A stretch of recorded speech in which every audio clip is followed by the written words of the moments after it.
Game number 1, Division 7, ladies and gentlemen. We're back with Guba Gaming. Today they're going up against B-Step and Soak, as I think the official team name. We're gonna call them the B-Step boys here. I'm sorry if there are any girls on the team, but it just fits perfectly. BSB, on the left side, we have Guba Gaming, and Muradin is being played today. We are obviously in the newest patch.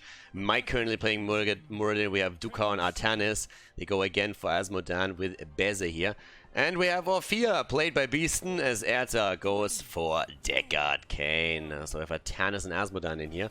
On the right side, it's Blaze, played by Berta, Anafas on Johanna, Kafel on Jaina, Gooch Splitter on Anna, and Pure Avenger on Junkrat.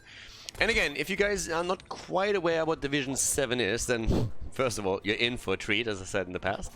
But it is going to be probably a little bit surprising and confusing at the beginning, because this is the lowest or the least best, as some people call it, division in the Amateur League Heroes launch, and the players are usually between bronze and gold level. So there's going to be a lot of mistakes, there's going to be a lot of questionable choices, and there's going to be a lot of fun. We're going to have quite a bit of fun with this one. And again, our little disclaimer here that yes, we're going to make quite a bit of fun actually of the players and of the plays here, but the players, they are all aware of this, and also a lot of these replays end up on my desk these days pretty much on a daily basis. My team's asked to be casted, so much even that I can't even come close to cover all of those matches.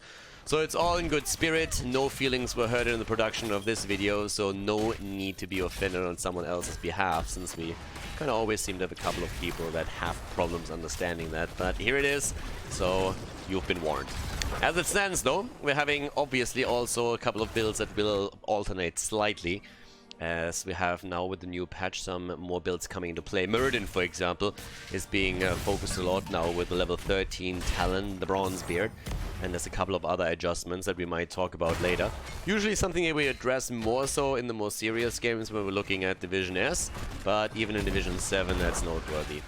Again, we're having another Asmodan player that gets no help. I just imagine that all of the Asmodan players in Division 7 are sitting in a quiet corner crying and just feeling sad. I honestly think there's probably a Discord channel somewhere where all Asmodan players just come together from all of the Division 7 teams, and they share war stories of how the team stole away their minion stacks or how the team didn't help them. It's a little bit of a sad little group, but yeah. Bez in the past has played Asmodan. I mean, it's one of the reasons why we see Guba Gaming at this point. This is one of these plays where he is currently sitting at 17 stacks, which in itself is already sad, despite the fact that we're only 2 minutes in. But he got 0 help so far. It's at the same time also absolutely amazing to me how incompetent most of the Asmodan players in Division 7s are when it comes to stacking their quests solo. Now obviously you want to have some help, you want to have someone that prepares the wave together with you, that provides the AoE, but even on your own you can do a lot of work if you just don't do that. If you just go in and you start auto-attacking those backline minions first, and since your own minion will attack the frontline minions, it basically means that you have the entire wave low roughly around the same time, and then you can, with a simple globe, get a lot of stacks together. And the quicker you stack at the beginning, the easier it is for you to stack later on. Yeah, that's how that works. Don't have to be a rocket scientist for that. Sledgehammer is picked on level 4. And Sledgehammer grants now an additional stack for the baseline quest whenever you connect, so you get 2 now. There's a bit of a bug currently with the quest, I don't believe that has been fixed yet, where you pretty much get a stack after you pick Sledgehammer wherever you hit, doesn't really matter if it's a hero. Now eventually that is going to be changed, of course, but even that little bug shouldn't really have too much of an impact into the stacking speed of Muradin. Now don't get me wrong, there is a difference, but it's not absolutely insane.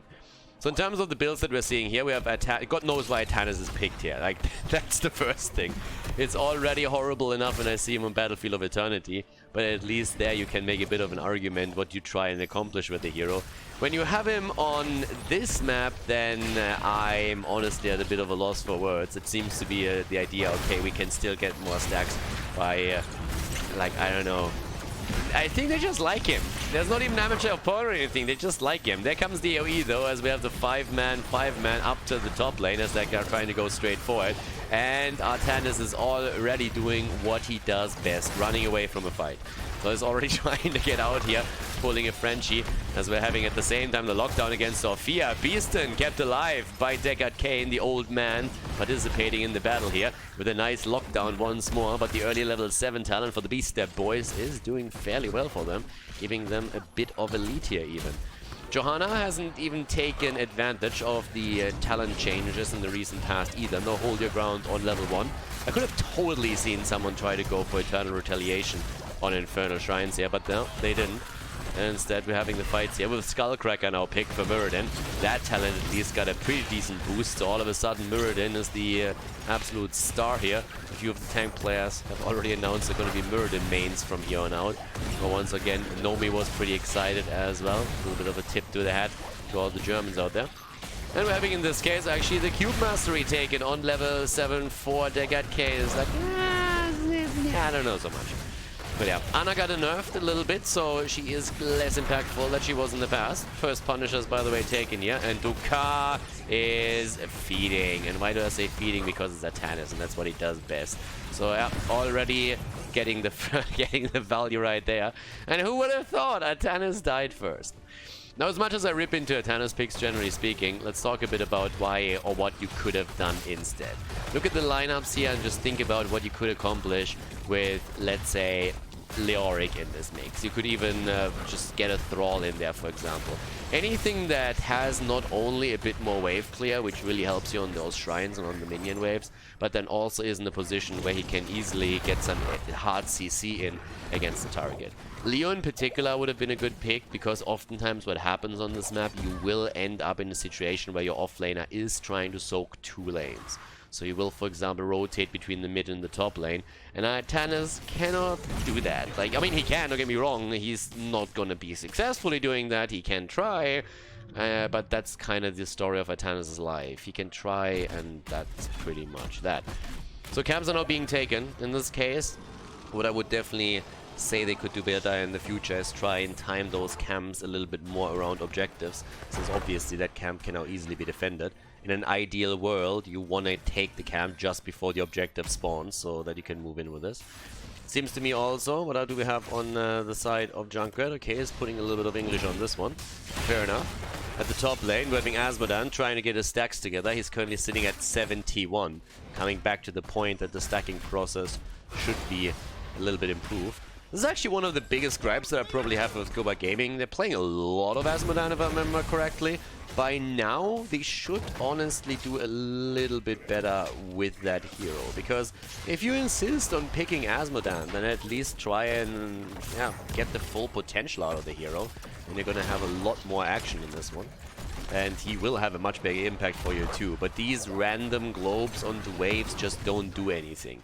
Now again, especially with Beastin around, you really just try with auto attacks to get those minions a bit lower. Then you throw the globe and Orphea finishes it off. You do that a little bit disciplined in the early game, and you're going to have a fantastic time with Asmodan there.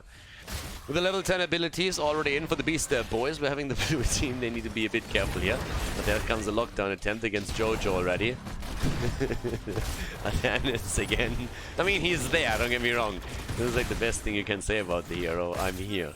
So there's a Lornado. We're having also the Tide of Sin. Muradin, obviously with the Avatar. And Artanis is trying to make this exciting. Hasn't picked anything yet. I certainly hope for the laser show here. We've seen interesting Artanis plays just in the recent past. I mean, the last time that we've seen Artanis, he basically just used his pulse the entire time right into the middle of nowhere. It was basically a scouting pulse, and it was bizarre. So, as a scouting tool, it worked. Didn't really have an effect or anything, but yeah. So, right now, 16 stacks for him, and he went into the Purifier Beam. Blaze is trying to make this exciting too, hasn't chosen a talent yet either. Usually that is a bad sign, because it means that the Blaze player is trying to surprise people with combustion.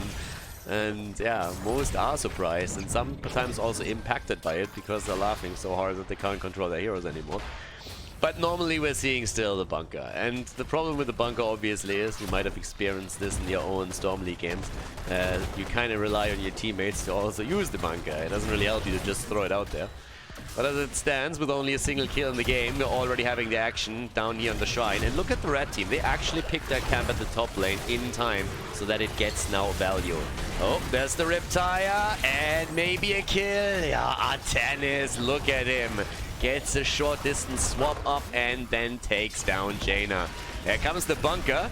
And Berta, yeah, should probably use that, trying to get away with the jet propulsion. I would assume that's happening any second right now. Muradin is also a little bit low, and they're starting to get the lockdown against the car. As a 5 versus 4 now, so need to be a bit cautious. Perfect example, by the way, what a well-timed camp does. Kiss that fort goodbye. That's definitely something you should try and incorporate in your own games if you're playing on the lower amateur levels. 38 already, 39, and that's a Punisher right there. So now, what's the job of the red team? Fall behind the gate, bait it over the wall, and then defend against it. And so far, I'm actually impressed. It seems to be exactly what we're seeing here. Vision is provided. There's the jump baited. I'm impressed. I like it. Look at that. The B-step boys. By the way, we haven't seen a single B-step yet. Just saying. So we have to keep our eye on that. But yeah, they call them... the proper team name is B-step and Soak. I have seen a little bit of soaking. I haven't really seen a whole lot of B-stepping, so we definitely have to talk about that if there's no improvement here. Alright, there's the Lornado trying to get Anafas out of position. In the meantime, we're having Asmodan at the top lane. 100 mighty stacks. So, pretty much nothing. It's trying to get a little bit together here. Again, I have to highlight the stacking process and the mistakes here with that, just simply because he goes into a full glow build. And if you really go for the orb the entire time, you need to do that. So once again, you either get paired with a hero that has AoE damage, and that helps you to finish those minions off, or if you have to play it solo, you auto-attack the backline minions, your own wave attacks the frontline minions, and then you get the globe in. That's how you play that. If you just have someone help you with the first 5-6 waves, you're already getting a great position. Because right now he has to try and get some stacks solo and with a meager amount of damage that he has, and that's always a problem. You want to get a bit faster with this. 20 stacks, by the way, on Muradin on his level 1. He has already completed his baseline, which means we're talking about cooldown reduction and Pierce now. There's another camp towards the top lane. And Jaina is actually going into the Stormfront. Okay. So, unfortunately, we have seen these combos in the past. I would say that with the new changes to Jaina, we're very likely to now also get the level 16 talent. And that has now a bit of increased damage on the second and the third variation of the Blizzard. So, you can actually get some value out of this if your team locks the target down nicely. And that is still a big if there. If you look at the talents, by the way, on 13 we have now the healing static taken, so there's a bit of a hybrid build that you see from Murder now. Division S teams have already adjusted and went into the Bronzebeard when they go for Sledgehammer on level 4. So if you only go for healing static, you obviously lose the synergy that you normally in the old patch were going for with a level 4 talent. But yeah, let's see how this is gonna pan out as the next objective actually spawns bot side, and then we're also talking about those shaman camps. It's 13 versus 14. Actually starting to be a little bit closer here with this again. Already the Stormbolt attempts here. Early Iron Skin. Always be careful with the Iron Skin. Don't throw it out too early. Don't want to do that. It's a very precious cooldown, so not nilly-willy throw that out. There's already a little bit of a weight up at the top lane, as we're seeing Kafel doing his thing. So should probably not take it immediately, but time it a little bit. Haven't seen a successful swap yet. So yeah, I come back to my earlier assessment.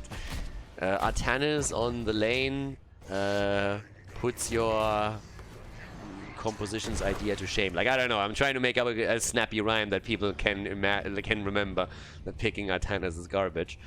Don't tell Tim I said that. But yeah, so they actually got this. I like this. Look at this. This is a bit of a strategy attempt. There's an invade and immediately they take it. That's pretty awesome. That's actually pretty cool. And yeah, Artanis in the game makes your composition lame. Ha! There we go. There we have it. Okay, perfect. So, perfect rhyme for you guys to remember whenever you are in a draft. Remember our little Artanis rhyme. So with that now set and established, I expect to see a lot less Artanis in Division 7. Thanks that we have that. In the meantime, there's always the attack over towards the shrine, and again, lockdown attempt. That's one of the reasons why Deckard was for the longest time great on this map. The tire is coming out, and Mike has to jump out with his Mirrodin as the red team is starting to take control. Nano boost on Jaina. Already done a bit of work.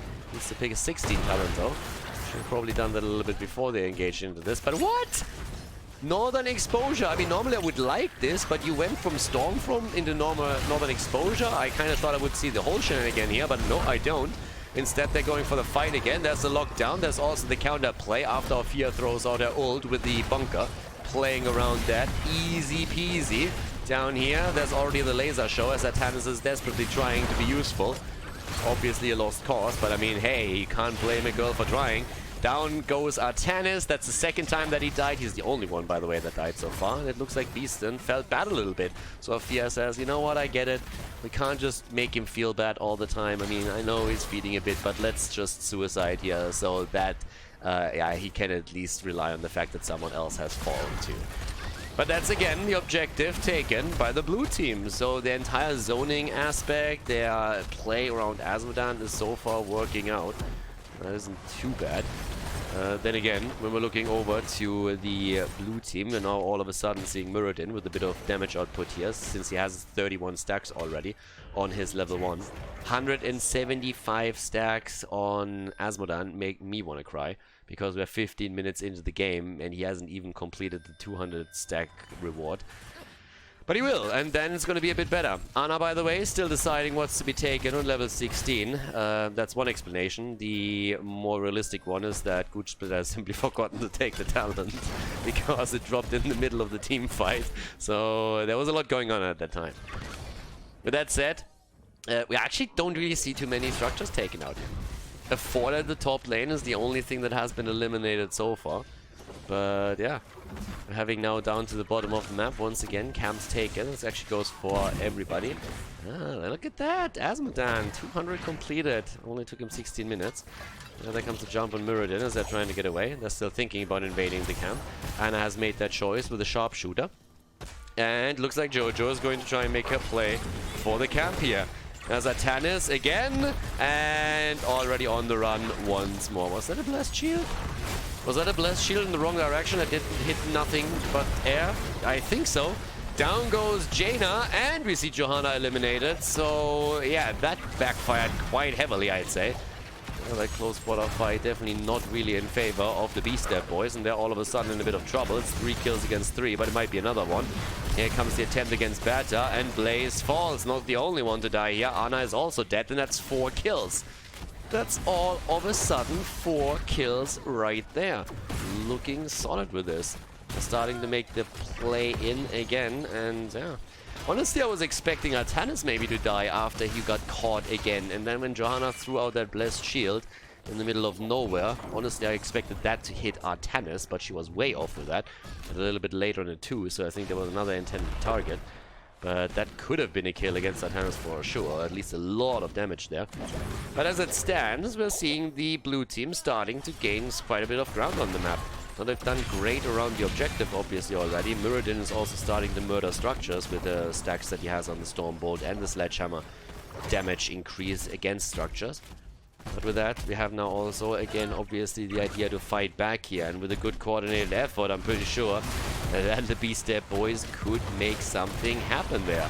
Over here, already the Lornado coming out. And comes, again, the hit. There's a laser show. And Jaina with the damage. Artanis. And he goes down again. Another reason why we should see Leoric instead, because then you at least get the trade value out of the feed. So yeah, 19 against 18, and now the shrine is activating again. This time the blue team is sitting there and saying like, yeah, we're probably not gonna get this one. And the red team is just like, finally, it's our time to shine, everybody, let's go. Yeah, and let's go is actually exactly what I expect from them right now, because we have an Arcane Punisher. Where are you going? Take the bloody shrine. There's a camp on the map, and camps are more important. Now, if you want to do that, I'm fine with it, but at least left one hero on it and then rotate in. So, yeah, okay, take the 5 versus 4. Hey, by all means, go for it. I mean, duh, why not? It's a 4 versus 4 for now, because Junkrat is currently sitting at the bottom here. It's a little bit late also with this rotation. Jaina with a nano boost. Where is the damage? There's the ice block, I can tell you that much. And Muradin's a little bit low, gets attacked here. How is there not a single kill? They try to go for Mike and might be able to get it. Oh, and he goes down. Junkrat gets the kill. And the keep at the top lane has also seen better days. But now with Muradin dead, I mean, this is going to be a Punisher in their hands. So again, if you want to go for that particular camp, that's fair, but then leave Junkrat or anybody else on the shrine to already get a head start here. Also makes it a bit easier for them to rotate over, because the distance is just much shorter than what we just seen from him. But for some reason, Guba Gaming is apparently asking for more. There's a level 20s right now. Interestingly enough, we have the Radiating Faith on Johanna. And besides that, also the Nano Boost and the Wintermute.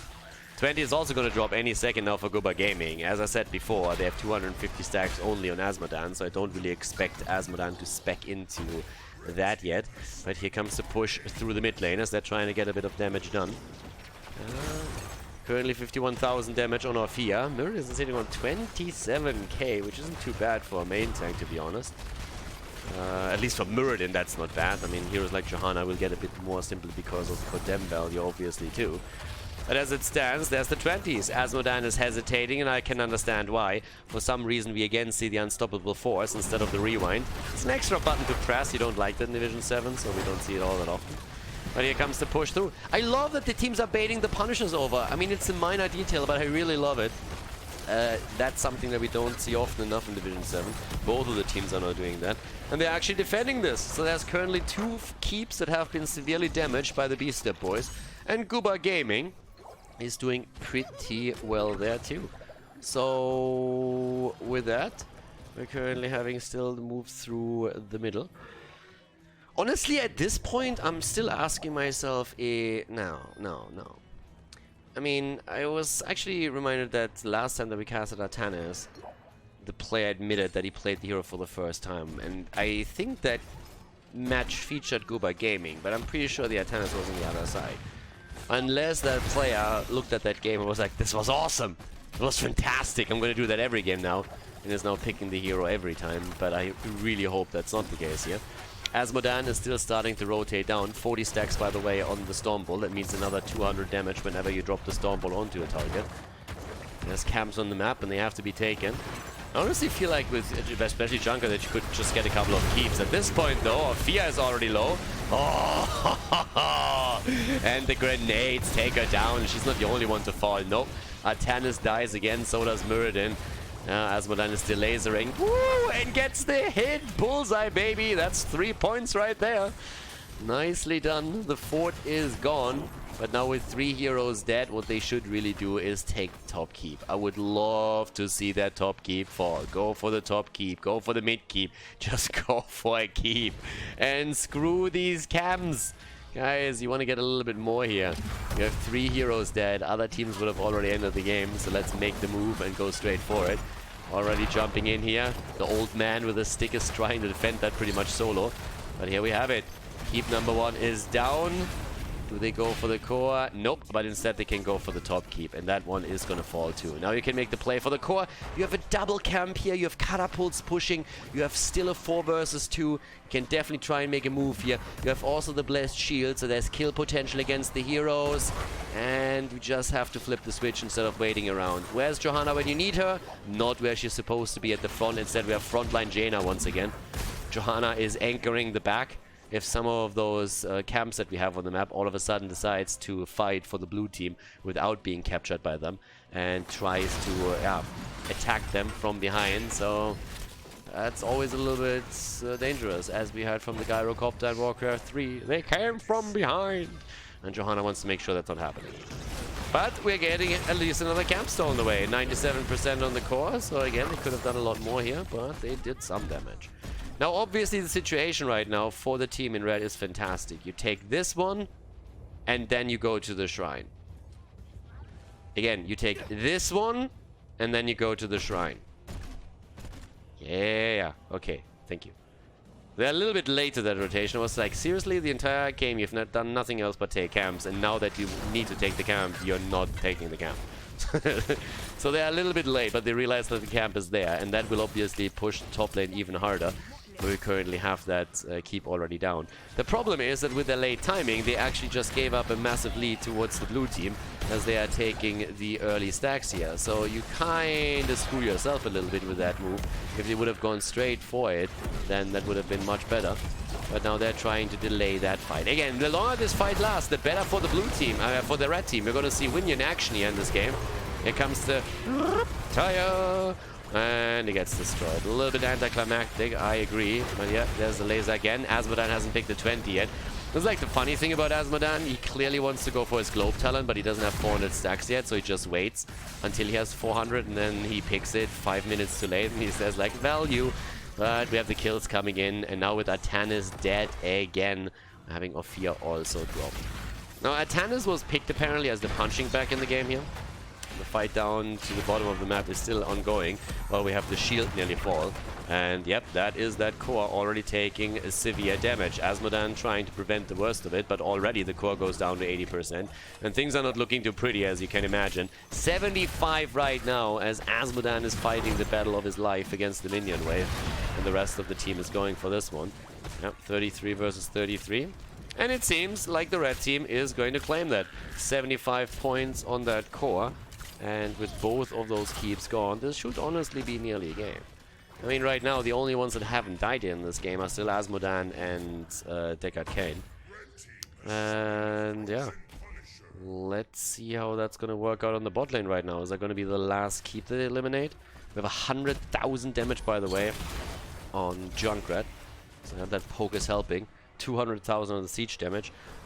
Another wave being burned down by Blaze in the mid lane, apparently trying to speed that up a little bit. And here we have it. Look at this Pride. Who would have thought? I mean, again, so far that talent has literally done nothing for him. But we talked about the stacking already. So, and, well, they're getting another kill. This time against Deckard Cain. Oh, ha, ha, ha. Another one against Artanis. That's kill number 6. We have Ophir go down. And this should actually be game. This should be the lead in our little best of 3 series here for the B-Step boys, aka B-Step and Soak. Let me have a quick look at the Soak. And yeah, as expected, they are far behind the Soaking that we have from Guba Gaming. So neither did they B-Step nor did they Soak properly. I am heavily in favor of a rename right there. But maybe in game number 2 and potentially 3 they can make up for that. As it stands, they take the lead in the series as they claim Infernal Shrines.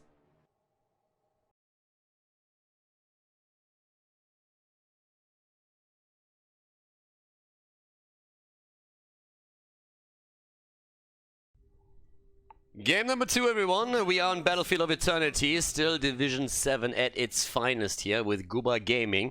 And boy, do we have a draft. I mean, they actually have a really interesting setup because, you know, B-Step boys, they looked at this Artanis play from the last game. They said, oh boy, that guy can really feed. We should probably try him out too. So they are playing Artanis now, and they didn't stop there. They went full ham with it, and they went straight for the Gazlo pick. But let's first of all introduce Guba Gaming on the left side with Mike on Muradin. We have Dukar on Leoric this time, trying to activate that trade value. Bez on Vala, Beaston with the Convection Kel'Thas, and Erta on Deckard Cain again. In the meantime, we have now on the right side, Berta on Artanis, Anafas on Johanna again. Gooch Splitter gets his Ana. Kafel on Ophir, and Gazlo is played by Pure Avenger. So it is a wild setup, to say the least. I mean, at this point, it's just everybody... I mean, outside of the fact that we're having Convection, I want to say everybody started to panic that they don't have enough damage against the Immortal. And that seems to be one of the things. So, what are normal heroes that we see on this map that are absolute must-haves? Tyrande, nowhere to be seen. Hanzo, who's Hanzo? Li Ming, Li Hu, exactly. So, there's a lot of the heroes that you normally would see on the map that they just completely ignored and that they weren't picked at all. I mean, there's others to mention as well, but instead we're getting stuff like Amateur Opponent again. We're having Gazlo with a Scrabomatic Smelter here. And we're seeing a Kel'Thas who's desperately trying to get his Convection stacks together. Whereas Vala with the Arrow build is obviously going to try and get that Immortal damage in too. That said, Mirrodin again with the Stormbolt quest here, right on level 1. And it is gonna be... this is a wild game no matter how you look at it. The Gaslow factor alone is something that is a little bit weird here for me personally. I mean, now that Gaslow is actually in the setup, just imagine instead of Gaslow having Thrall here with a Crash Lightning in the 4-man. And I'm just like, why don't you go for that? It was a fantastic hero to take on this map if you already have a top laner. Then again, your top laner sucks too, but I went over Artanis already in the last game and I kind of feel bad a little bit shitting on the hero in 2 games in a row. Then again, let's be honest here, I don't. So yeah, Artanis still sucks. But yeah, let's see if he can maybe make it into a 50% win ratio here on Division S, at least for now. But with my usual German charm, I'm going to try and give the hero the benefit of the doubt. I'm not. But yeah, down to the bottom, big fight already happening. And yeah, spread the love, baby. There's the kill against Johanna and all the living bomb value on each side. But in this case, it didn't do enough. Was definitely an opportunity, on the other hand, for Kelthas to get a few more stacks together. And the result is, as you can see, 7 stacks on the level 1. Up to the top side, Dukar is currently getting pretty much bodied here by Bata. So apparently not hitting his drains as he should. So the little Swiffer man up there, Mr. Clean himself, is not so far doing too much. With the level 4 talents, we're now also getting the Ghastly Reach. So this is something that you oftentimes see on Infernal Shrines. And again, we could have seen that here on Infernal Shrines. It would have been so much better. But we also have no Sledgehammer this time, but the Thunderburn. I honestly don't understand things anymore, because in the last game he actually went for Sledgehammer. And it was a pretty okay talent. Again, the Division S teams also picked the talent outside of Battlefield of Eternity now after the patch. But on the map where you literally get the most value out of the talent in the first place, he decides to go back into the old school build and go for the Thunderburn. So I'm honestly slightly confused as to why exactly this is happening here, because the builds as they are being shown don't make really too much sense, but fair enough. We have the big burst attempt here on both sides, with Johanna trying to slow it down on the other end for as long as possible. Gaslow is already dropping the turrets too. Monster Hunter is in, and in addition to that, the Puncturing Arrow. So far, no stacks for Vala, but we still have our little run here. And with that, we're also seeing the turret stacks on level 4 for Gaslow. It's a bit of a back and forth right now with the first one. Both of them still trying to race here. Nata's still trying to do his thing over there. A lot of Immortal stuns successful once again, as we usually see. And who's gonna win it? Ooh, it's close, and it is the blue team. Blue team is able to take it. And let's see what's happening with that. Down to the bottom of the map, we're having the rotation of 2 heroes in. I'm not 100% certain why Anna's going there, but now she's starting to move topside again. Beaston has also realized that he got a bit lost and that he actually wanted to go topside. And I think they were a bit confused because they expected the Immortal maybe to go down to the bottom of the map. But again, the Immortal always travels onto the map that is the least damaged so far. Onto the lane. Okay, with that said, we're already having the push attempt through the gate, and that should actually be successful. The question still is, are we going to see those stacks for Kelthas at any point get enough value? So far he has only 10 stacks, and he's not really looking like he's going to get much more anytime soon. If you don't get that completed until level 10, it's going to be pretty rough, because your opponent has a lot more kill potential against you. So with that, they need to be cautious. Level 7 talents are already starting to drop in for them. And yeah, that's what we're seeing on both sides now. So Gaslow goes into a turret build, asking himself here, what's a laser build? There comes again the Skullcracker. We're having also the Willing Vessel taken, plus Burn Flesh, okay. And talking about him, 12 stacks for him right now. Trying to flank with him, always a risk. I would not go there too deep, my friend. I wouldn't do that, not without the quest completed. And he tries it again, gets good hits through though, and good damage as well. Now, on the other hand, we're having Gaslow trying to go for him, and Beaston is realizing that he's in a really shitty position. They could have easily killed him there, and he dies to Gaslow. And that's why you never flank with Kelthas if you're trying to get convection stacks. God, how embarrassing is that actually? He runs into the turret and into Khaldor, and Khaldor says, well, then I guess I just kill you. A simple gravity lapse and a move away. One right click would have saved him here. But then he's like, ah, right, ah, left, dodge, no, trapped, down. Oh, now we have the gas clown taking him down. Nicely done. Well, have fun stacking that talent in the remainder of the game. Khaldor already finding some value. And yeah, with level 8.5 versus 8.5, we're now also having again down to the bottom of the map the camp taken. We're seeing obviously the stacking process continue on pretty much any hero except for Keltas. With 3 on Vala. Nothing really too crazy yet, but yeah, Beesten is already sitting in his little spot saying, boys, I still got this. And he gets one against Jojo, so I mean it's a start, you gotta start somewhere. In the meantime, Muradin is playing with turrets, Vala is helping out with that too. It's a few more shots in. Nice zoning here again. Be careful. There's the stun against Keltas. And he's immediately getting attacked again. This time the gravity lapse is actually helpful though. Yeah, Vala herself is also in trouble but moves away. 3 stacks only. Again, the 2 damage dealers are definitely struggling there. Vala gets another arrow through before she's nearly dropped. But it's Leo that dies and more stacks come together for Keltas. The problem is that the blue team is now being fought back by the B-Step boys, who still haven't B-Stepped. They still haven't B-stepped. I mean, seriously, where are my B-steps? It's the main reason why I cast these guys right now.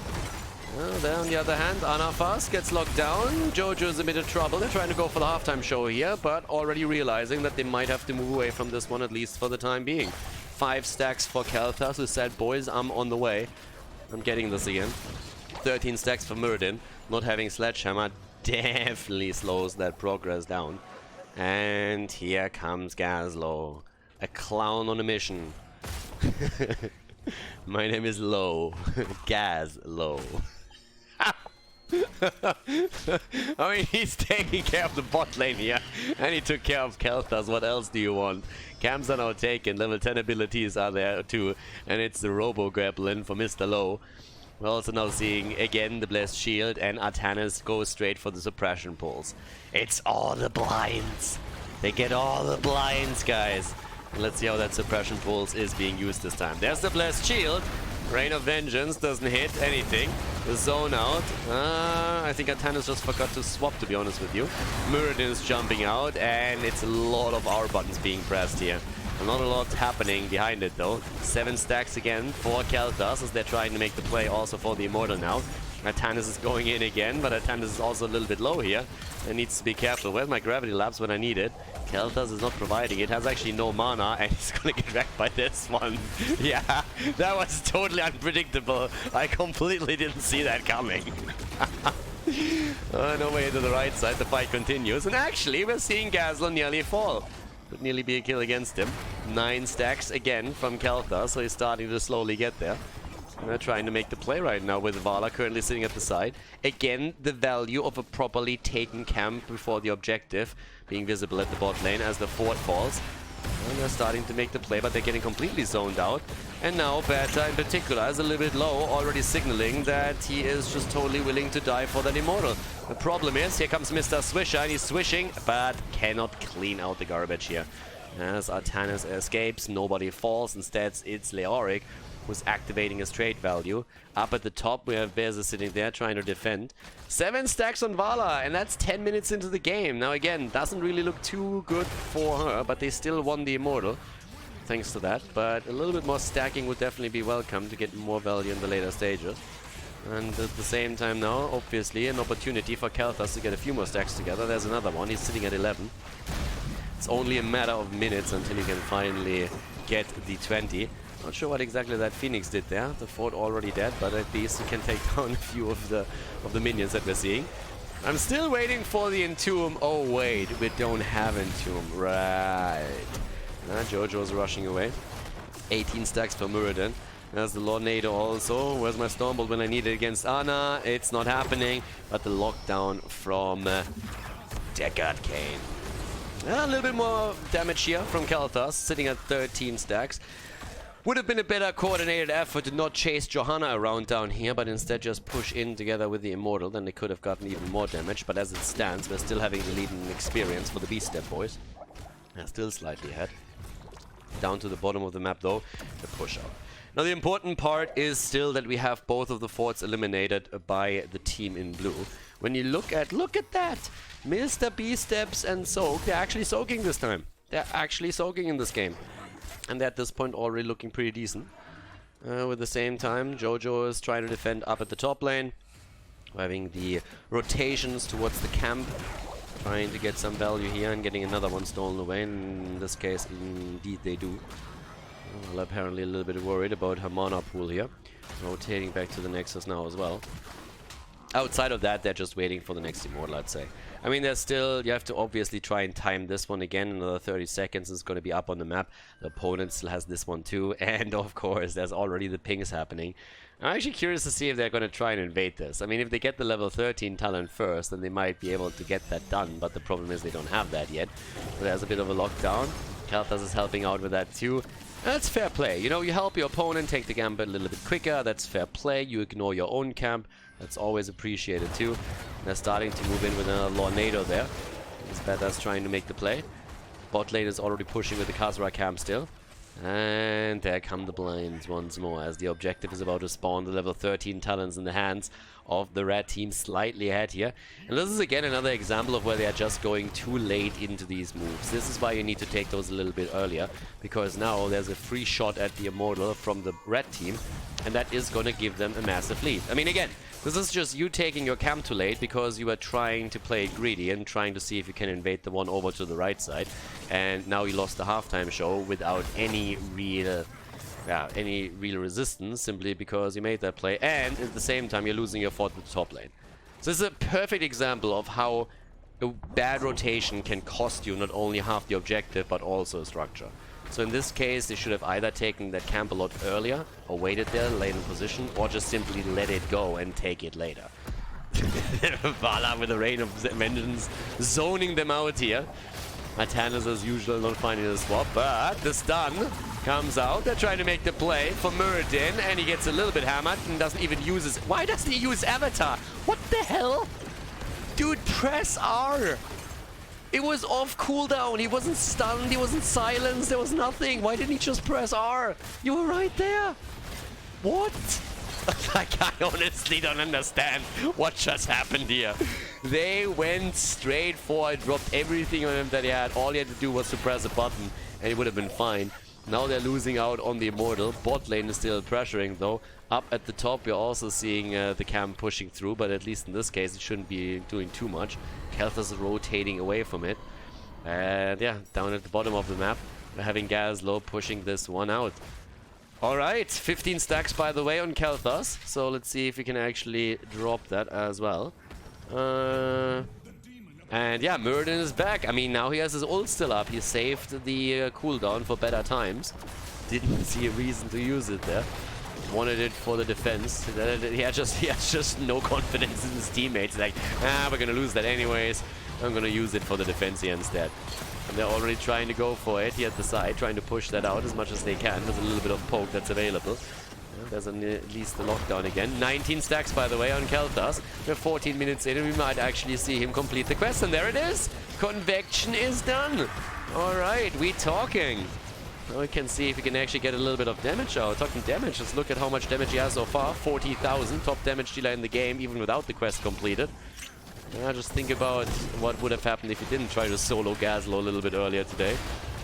Damage comes out. Mike is sitting in the backline here on his Muradin. Blessed Shield comes in. Does he hit his R button this time? No, it doesn't have to yet. But they now can chase even a bit. Can they chase? There's a lot of potential kills here. Why are you attacking that turret? Dude, you're the one with the stun. Stop attacking turrets. Oh. Oh, I gotta love it. Alright, he moves in again. Where's the R button? And there we go. No, still not used. Ah, there we go. Alright, he found it. It's working again. The keyboard was broken, but now it's working. Is it me or did he stop stormbolting shit? There we go. They get a couple. There's Ophia already dead. There's a little bit of damage against Gazlo. He might fall. And we have the slows coming from Leoric. Muradin. Hop, little dwarf. Hop. Yeah. Thanks for the hop, but not quite there. Missing the Stormbolt again. They're trying to go for the slows here. I cannot believe they didn't kill anyone else. They honestly could have killed at least 2 more heroes here. Oh, no Stormbolt connects, no follow-up. They have locked on with gravity lapse and everything, but everything fails. And now they're going for the camps. Oh, with level 16 talents on the sides. Okay, so we have now the Stone Form taken, and we have here the Fury of the Sunwell. Now again, guys, when you talk about Stone Form, what you want to do, just in case that someone doesn't know that yet, you use Avatar first, and then you use Stone Form. That's actually pretty important. So let's see if that actually happens, because Muradin so far is a little bit stingy on his R button, at least for the time being here. With the level 16s, we're now also seeing the superior schematics here. But it is time for... Yeah, you see, this time they make the mistake. They make the exact same mistake that the blue team made earlier, but it's not quite of the same consequence, because the blue team wasn't in position yet. But you can tell that that head start that we're now seeing for the blue team shouldn't be there in the first place. So blue team gets the better position because they took their own camp too late. And that's a halftime show in favor of Guba Gaming. Yep, they're going to get the halftime show here. Bottom of the map, there's still a camp pushing. Now it's all about the kills right here. And let's see what we're going to get with this. Damage output, by the way, should start to increase quite heavily for Khaldor. Yes, indeed that's the case. 55,000. Far ahead of everybody else. Vala's a little bit low, to be honest. But it hasn't completed the level 4 on the arrow quest yet either. So it's only understandable that this is suffering slightly. And they can try and make the play here. In comes Khaldor, riding in on the high horse. And trying to get a bit of damage in. So far, not quite happening. Muradin attempting and getting the Stormbolt. So now we're having the quest completed. The cooldown reduction is in play, and the Pierce. All rotating to the top. That's an easy defense right there. At least it should be, but he actually lets the catapult it. But at least that's a bit of value. Bot lane, on the other hand, that's a problem. Woo! That is gonna hurt. Yeah, the longer this lasts right now, the better for the blue team for sure. Yeah, Tannis with a fantastic swap, putting himself into a really bad position. There comes his ult, though, that makes up for a lot. Vala already on the run. In comes Gazlo from the side. Give him the clamps. And, yeah, Vala still escaping here. On the run. We see Vala running more and more this entire game, but instead it's again a kill against... Ooh, yes, that's Jojo down. Counter kill after Leo fell. Bot lane keep is nearly down, though. And the bot lane keep is going to fall. As I said, massive lead for Guba Gaming on the bot lane pressure, thanks to that. Here come the Storm Bolts. Quest completed also on Vala. She's trying to get a little bit more damage in. The entire time you only hear the... that every hero of the Storm player hates by now. It's Ana just healing your target up as she runs away and makes it nearly impossible to kill anything. But now we're going for the Immortal again, because down at... well, they should try and defend this at some point at least. And they will, but that's also Immortal time gone. That Gazlo wants to die. Muradin just doesn't like stunning people. That's kind of what I think at this point. Like, that Gazlo had a death wish. He was just sitting there and he was saying, like, kill me! Kill me! And Muradin looked at him and was like, nah! I'm not killing goblins. I like goblins. But yeah, damage output, 70,000 for Khaldor. Looking strong here with the Convection. Our Convection Khaldor is doing work. And, I mean, in experience, it's still that even. The kill count is a bit different than the position on the map itself. As they're starting to go in again here. Topside pressure. There we go. Lockdown attempt again. Good damage with a Flame Strike. And here come the hits against the second keep in the game as they're trying to make their play. Alright. 30 stacks by now also for Muradin, by the way, so he got a little bit quicker with this. He's connecting a few more of those. Here's the nano boost on Ophia. She's trying to go in for the damage, but in comes the Fury of the Sunwell again, and the keep is down. They're going to try and go for more here. They're going to try and go for the core itself to equalize the score.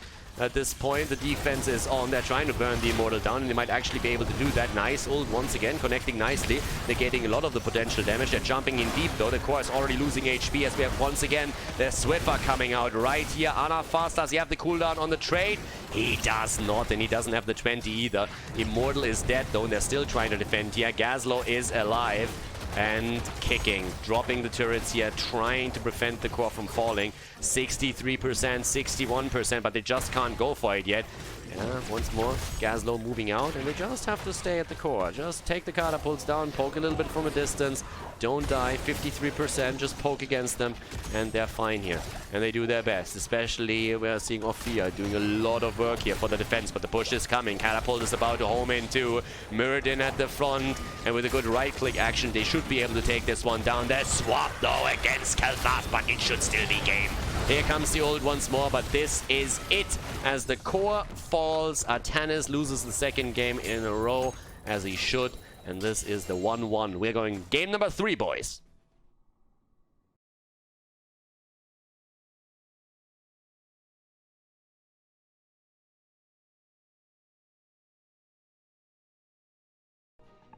Alright guys, we are back with our next game, and we're actually sitting at this point in game number 3 in Volskaya Foundry, and something was pointed out to me. This is indeed not Division S, so this is the wrong logo. This is the real logo. This is the one that we kind of wanted for this one. But yeah, as you probably already gleaned from the fantastic plays that we saw right now, this is not Division S. We have indeed, once again, Guba Gaming against the B-Step boys, and to the left side, Mike for the 3rd time in a row on Muradin.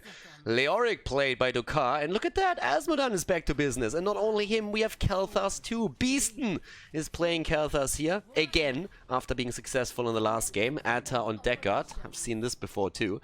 And on the right side, Tyrande. Welcome to Division 7, Tyrande. Don't see you too much here. Anafas is currently playing on Johanna, Bata on Sonya, Pyro Avenger on Nazeebo, and Kafel again on Orphea. Obviously, after the huge success that he had in the last game, we're seeing Convection being played again by Kel'Thas. Pretty much the thought process of Beaston was, he looked on the other team's lineup and said, huh, I got killed by Khaldor the last time. They don't have Khaldor. Let's go Convection! So they can't kill me. Okay, so with this taken, also a slight adjustment here on level 1. We have a quick kill as we have him fall. And that's obviously the killing as a Nazeebo. The Everlasting Light has been picked too. And I'm actually... What do my tired eyes see there? Oh, rotation! Oh! We have a rotation with 2 heroes helping Asmod. Okay, we had a rotation for one wave where one hero tried to help Azmodan, and now he's very much alone at the bot lane again.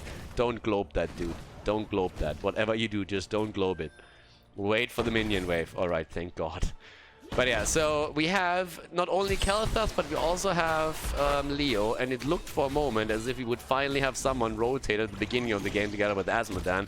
And then we realized it was all a ruse, and instead they're leaving Azmodan all alone again. So, yeah, we are back to our traditional, let's throw random globes on minions and hope that something sticks. Basically, Azmodan is going for the shotgun principle the entire time, and is just hoping that something dies here. So, unfortunately, it's not quite what we expected, but in case that you haven't picked up on the plays in game number 1, once again there, why is nobody helping? So again, in this setup, the 2 heroes that are highlighted would be the perfect comrades for good old Azmodan. If you make those plays with either Kel'Thas or with Leo moving in and providing the AoE to help Azmodan clear the wave after he globes it in, then yeah, you would have a much better stacking process, and you would gain a lot of momentum much sooner through Azmodan and his damage output. So again, if you play on the lower level and you want to play Azmodan, I'm not saying that's a good pick, by the way. I'm just saying if you take the pick, then at least put it to good use. That being said, we're having, obviously, as mentioned before, Nazeebo in the game. I mean, he died first in the setup, but obviously the late game is what you're aiming for with him. Again, we're having the normal build taken. Ooh, actually a little bit of an invade here too. Beaston with 4 stacks currently. Sonya comes in as well, and we are still seeing an attempt from him to get a few more stacks on the Convection and help with the camp here. The problem is that everybody else is rotating in too, and Azmodan went back home, so that doesn't work out for them. Dokar arrives, but now they're getting zoned out from the Nazeebo wall, and that's the end of Deckard Cain. The old man is pretty much sitting there saying, I'm too old for this shit, and dies. And the rest of the team is trying to stack a little bit more as we are heading for objective number 1. The ghastly reach for the janitor again as he rides around on his soap bar. We have now 58 stacks for Azmodan as he's trying to capitalize on the position here where everybody starts stacking. Kelthas obviously is going to try and do a similar thing. 5 stacks for him so far on the level 1. Sonya, by the way, also picked. Not really a Sonya fan these days. I mean, still not. There comes the damage against Batas. They're trying to get the kill against Sonya, and they might even be able to get this. No, not quite. Lucar is moving away. Turrets are randomly dropped here. And we're seeing the play again with Kelthas trying to get the stacks. And he's not the only one. There's a lot of AoEs flying around as Guba Gaming is heavily speccing into this at this point. Also, big move. Are they going to get anything done here up at the top? No, not yet. Dukar low and gets out. And Sonya is actually surviving. Well, scratch that. Sonya's down. Sonya down and Beaston on 9 stacks on the convection. By the way, I'm kind of amazed that we're having a Tyrande in the game because, as I said in the past, it's not really a pick you see a lot in Division 7. I would have been even more on board with the pick if they had more stun that she could follow up on. They don't really have that, so it's a bit unfortunate. But still, Tyrande per se is a great pick here. Would still really like for now the Celestial Attunement to be taken. Then again, granted, if you go into Khaldor's Resistance, if you're not really feeling confident with your timing on the Celestial Attunement and you go Khaldor Resistance instead with the Kelthas and an Azmodan on the other side, I'm not going to review either. But we're actually going to see Celestial Attunement here. Alright, I'm a fan. There's already nearly the first Protector taken by the blue team. They're fighting for the final few spots here. 11 stacks now for Kelthas. He goes in again, gets a big hit off and sits at 14. Needs to be careful that he doesn't fall now though. Azmodan also at 100, but Leo's already down. They have to move back for a moment. More stacks for Kelthas. Kelthas low though. Needs to be careful here, and Azmodan goes down too. The stacks keep definitely coming, but they need to make sure that Kelthas does not die. There's another shot connected. 4 away from completing the quest, but they're obviously also under pressure now since the B-Step boys are trying to get that first Protector of the game. Kelthas comes in, gets another hit. They go for Sonya, and that should be the end of her. Sonya, nobody follows. Nobody follows, and she doesn't get taken out. And Kelthas is moving a little bit too far in. Dude, you have a job to do, and that's completing your quest, more so than winning this particular objective. And they're going to lose it. They're definitely too far behind. Azmodan gets another hit in, but that doesn't help them either. It's Protector time right now. And it is the B-Step boys who are winning this one. B-Step boys, they get the Protector. They're starting to move in now. And up at the top lane, this is a massive wave. And yep, that's the value from the trade. Now, obviously, the play should be to go for the top lane again and not waste too much time here in the middle. You can go definitely for a little bit of the wall, but I'm already slightly worried that they're not making the top lane rotation here on Volskaya to prepare for the next objective. And they're pretty much getting bodied on that thing. So that isn't really looking too pretty. Convection, by the way, is completed now. Azmodan is still sitting at the bot side. They take the wall and they now rotate top. Now again, you do not have to take the mid wall. I'm oftentimes talking about how you go for the mid wall and then top side, but the goal is still this fountain. So if you lose too many HP at the top, or too much HP at the top, sorry, in the middle, then that might not be the case. So this is always your objective. But with level 10, you should still be able to make that play. But as you can see, it's actually starting to become a little bit dicey. And Azmodan, he's just doing what a good specialist does. He's pushing bot lane. Siege value. But the level 10 ability is still a bit worrisome. Gary the Gargantian is already in play as they're trying to go for the fountain. They're still attempting to zone that out. Obviously, we're also seeing the Zebo starting to get more and more stacks together. He's sitting nearly at 100. And yeah, bot lane, that's a lot of value right there. I honestly expected that Sonya at some point would start to move down to the bottom. I have high hopes at this point, by the way, for Leap to be taken, because Sonya is holding it back for this long. So, I mean, obviously the better talent here would be Wrath of the Berserker, don't get me wrong, please. But it is Division 7, so there are certain expectations that come with casting this particular level. We're having the level 10 abilities now in on both sides again. Muradin with Avatar. Let's see if he uses it this time a bit more often. And yeah, it's Kelthas time again. There's a lot more stacks, by the way, for Azmodan this time too. Now, I'm not saying this is a good amount of stacks to have 8 minutes into the game, but at least we're having a few more now for Beza. So just imagine what with a proper rotation could already have been accomplished here on his part. We're seeing at the same time now again the items being fought over. Item advantage is something that you want to get for your team, and Mike still has one turret here, so they're trying to get that lead. The fountain at the top side is still active, and as I said before, that's normally what you try to eliminate when you win the first protector, that you take that advantage for yourself. And it hasn't been done by the red team, so that's definitely an oversight. Fight comes in again, more hits coming from Asmodan as he gets the stacks together. So far, so good for him. Leap has been taken. Oh yeah, baby. Whoop, whoop. Leap is in. We good to go, boys. Personally, I think if you go leap, you should go falling sword too. But hey, that's me. Then you can go full ham on this one. Damage output. So far, Nazebo and Khaldor are fighting a bit of a battle. I would say in the long run, we're going to see Asmodan chip into that fight too. There's the attempt to go straight for this particular beacon. Nazebo is coming in now as well, but he might be a bit too late for the party, and he gets stolen away. Johanna walks in and says like, thanks boys for doing all the damage, don't mind me. Excuse me sir, you're on my way, could you please step aside? Thank you very much, it's appreciated. And steals the beacon away and walks back out. Nice. Oh, gotta oh, perfect. Okay, so they they get the camp and everything, but they give the... I mean, it's fair play, right? It's fair play. They're just looking at us and, you know what, we have an item, you want an item, so yeah, you get one too. So 3 versus 2, currently the kill count, nearly level 13 for the B-Step boys. Up to the top lane. Ooh, there's the attempt to kill against the Zebo, and they don't get him. More stacks for Asmodan though, but where's my Entomb? I again get this March. I understand it that Leo is currently thinking, hey, I'm already going for the janitor build if I want a Swiffer and really clean house. Oh, nice! 3 points here. I want a clean house and I need to go for the big Swiffer move, but honestly, it's Entomb, Entomb, Entomb, and Entomb. Don't pick anything else but Entomb. Muradin is down, quest completed for Asmodan. Khaldor gets wrecked by Nazebo in that little 1 versus 1 that they were fighting right now. Yeah, and the Swiffer boys back to business and getting the big hits in with the ghastly reach, but they can't follow up on it, or can they? They might actually. Yep, Johanna dies. It's a full clusterfuck right here. I mean, this is literally just brawl, brawl, brawl. But Asmodan is the one that capitalizes on most of this just by getting those additional stacks in and finally attempting at getting decent damage numbers onto the board. He's actually overtaking Khaldor here now too, so he's the main damage dealer for his team. But the objective at the top lane has now spawned. Nobody really cares for it because there's camps on the map and you have to get those camps first. They have a priority. So it's actually Leo that probably by accident has made it over to the point. Nobody is contesting that in the slightest, by the way. But yeah, camps are taken, and I like that we at least have on the side of Muradin himself getting the turret now. So it's a bit more about items than anything else. Level 13 talents are in on both sides now, which also gives us the healing static. So Muradin goes for the old Truden tried synergy here.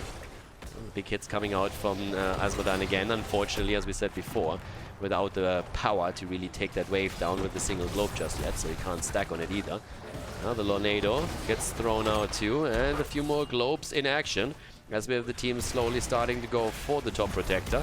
And this time, the red team actually realized they should do something here. Asmodan is completely trapped and goes down a little bit too thick. No leap can save you here, girl. So Sonya goes down after she gets the kill against the Lord of Sin. And with that, we're having a 4 versus 4 battle happening right now. Guba Gaming and the kill against Johanna. Items on the ground. There's the March of the Black King. And yep, with March, they're actually doing a lot of value. Lornado comes out too. And this should actually be a win for them. Nazebo, by the way, is on fire right now. I mean, that bad boy is at 150 stacks. He is going to get the Violent Infection if that game lasts long enough. And he is getting serious damage in. Alright, misses it right here, but still. They're jumping in. The Ice Block is already being used over here. I'm not quite sure why they're starting to go too deep. I mean, all you have to do is win that Protector right now, and they're actually close. Asmodan stacking, there's the Protector, and they go for it. Alright, so now you normally want to prepare the bottom lane. Talking about the bottom lane, whew. Yep, that actually eliminated, and Asmodan getting a straight stacked all the time. That's actually pretty decent. I gotta admit, I mean, as much as I'm ripping Asmodan for not really stacking properly, I have to say that every single time I look during the objective onto the offlane, he is using his trade there. So that is honestly really decent. At this point, we're having still a bit of damage put out. You kind of want to take at least a fort here. I mean, if you already stay up at the top side, then that's what you want to go for. You can take that fountain at the bottom of the map at any other point. I'm fine with that, since the wall is already opened up, but still. Quest completed for Muradin. He has his now as well. And Sonya starting to move in. Don't play around with the minions for too long. Want to go straight into the middle here at least and get some value there. Asmodan can now start and globe the bottom fountain if he wants to. That's a nice globe spot. Where's my globe when I need it? Look at this. This screams Orb of Annihilation. Like seriously, that was just a 5-man right there. With a great opportunity. And instead Asmodan is saying, I don't know. Like maybe if I just sit here, can I get stacks that way? And the answer is no. Yeah, okay. He gets at least a bit of value out of this one. 16 on both sides now. Fury of the Sunwell, again stone form. And it's a drain build on Leoric. On level 13, you could still have argued that he may be misclicked, but in this case it becomes quite obvious that with the Unyielding Despair and the cooldown reduction, plus the Crushing Hope, he is really trying to spec heavily into that. Asmodan, by the way, doing a little bit better now with his stacks than he did in game number 1. Again, I talked about this already a bit earlier. Nazeebo is looking pretty solid here on his baseline stacks too, sitting at 166. He needs the 175 when he wants to activate the 20. And there it is, the play for the fountain, as the teams are starting to home in onto the healing beacon again. Items are taken by both, and now the chance to get themselves ahead. I mean, this time you probably don't want to give it up to your opponent, but let's see. Are we going to see something like that again? Not so far, at least. Bot lane is suffering a lot. Bot lane is actually suffering a ton. Johanna had to rotate down there and try and help out. So this is an opportunity to go straight in for this particular attack, and that's exactly what they do. Yep, there's the move again, with at least the wall. Lornado is already coming out, but they need to really commit to it, and Muradin is apparently trying to zone them a little bit. But yeah, this time do they also take the item? Yes, they do. Okay, this time they're a little bit greedier. I mean, they're all philanthropists, but yeah, this time they didn't want to donate the item here. So, the bottom of the map, that's going to be the next focus point. That's where objective number 3 is going to spawn. There's the attempt to go for... Yeah, he's... this is not going to be an attempt. This is going to be a kill. Yeah, he's getting 5-man here. And there's just no chance. And Asmodan is starting to set that siege up. I mean, he has his little legion coming through. Nazeebo is still the one with most of the damage here, 50,000. Against the 35k that Khaldor provides so far. But when you look at the structures on the map, I mean, there's one team really reigning supreme here, Guba Gaming. And I honestly don't really know who's losing here, or who's winning. I mean, in the previous 2 games, it was a bit easier because you had Atanis on one side, so you kind of knew already who would have a massive problem. But in this game, it's not quite that obvious. I mean, we have a couple of fine talents taken, like the March of the Black King, always a highlight, or Leap. I haven't seen a Leap yet, by the way. I mean, I'm sure she used it at least once, but I haven't really seen anything in particular. So, yeah. Down at the bottom of the map, that's where we have everybody now starting to come together. Asmodan can still push out one more wave. Put the trade topside, as periodic catapults now spawning too. It's definitely a cool position for them, thanks to that. And Bata currently sitting in the middle. And Asmodan again, whee! Arms out, whee! Yeah, he's having a lot of fun. Whee! Just sliding away here, but it is time to shine. Let's protect the time. So they go to the bottom. They're trying to make their play right now. Oh, the big boy hits are coming in at this point. That was, by the way, not only the globe, that was also the flame strike coming through. Nearly on 400 stacks, by the way. Once we have level 20, Asmodan and Nazeebo are going to get their baseline, oh sorry, their level 20 talent activated. So that is actually really nice for both of them. I gotta admit that Nazeebo is currently, generally speaking, pretty much killing it here. Question is, can he do enough? Lornado already bumps into into Sonya again. This is pretty much just knowledge. It tries to drill through her head because Sonya is rumored to not really be the smartest warrior here. But once again, here come the big hits, and also the Phoenix is already out. Dukar has the item and drops it on the ground, and Sonya dies. Sonya down. Kefel with his coffin girl play from the side gets the kill against Leo. Nicely done here. 4 versus 4. Cam's pushing topside, Cam's pushing mid side, but the fight for the Protector is still in full mode. full attack mode here. The hits keep coming. Nearly 400 stacks now for Asmodan. They're tapping at the fountain. They still have one. The red team does not. And they're trying to fight back into this. Sonya again hasn't used Leap in the last fight. Here comes Muradin with the quick hits. 1, 2. And they get the big damage in from Asmodan, who's now also down with the 400 stacks. The laser show starts against Nazeebo as we have the big swing coming through too.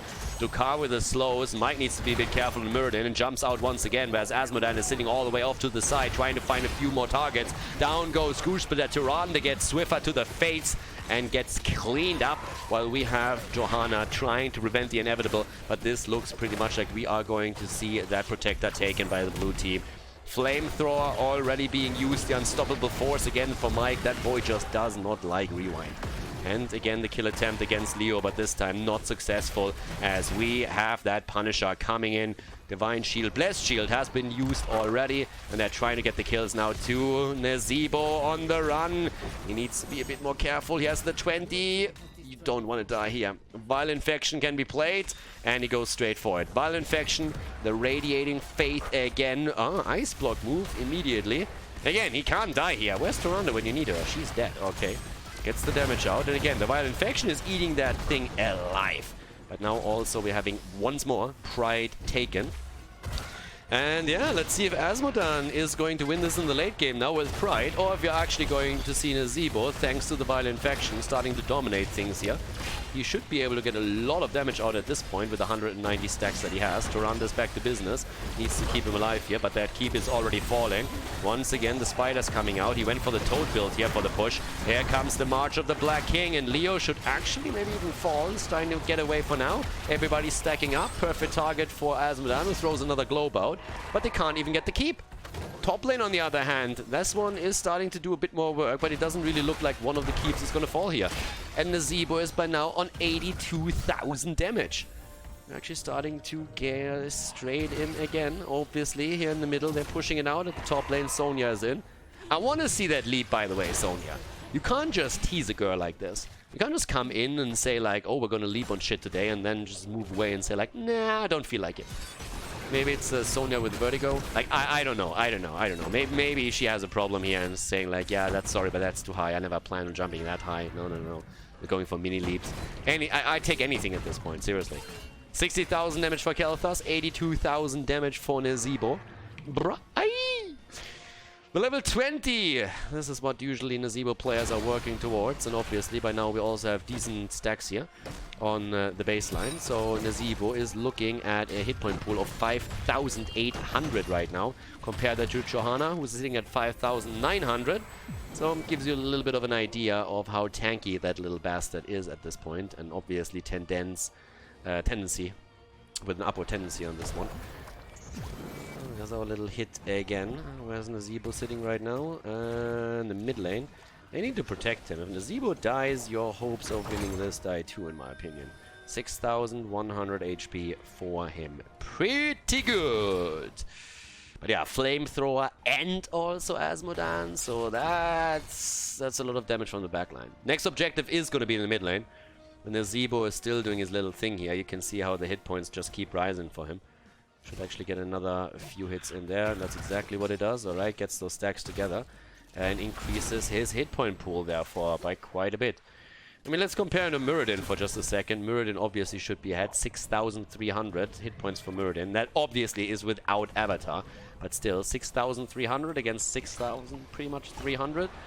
Yeah, Nazeebo, he hurts. Late game is his friend. That's where he usually excels, and so far he's been doing well. So the damage output obviously increases for him too. It's all coming down to him, I would say.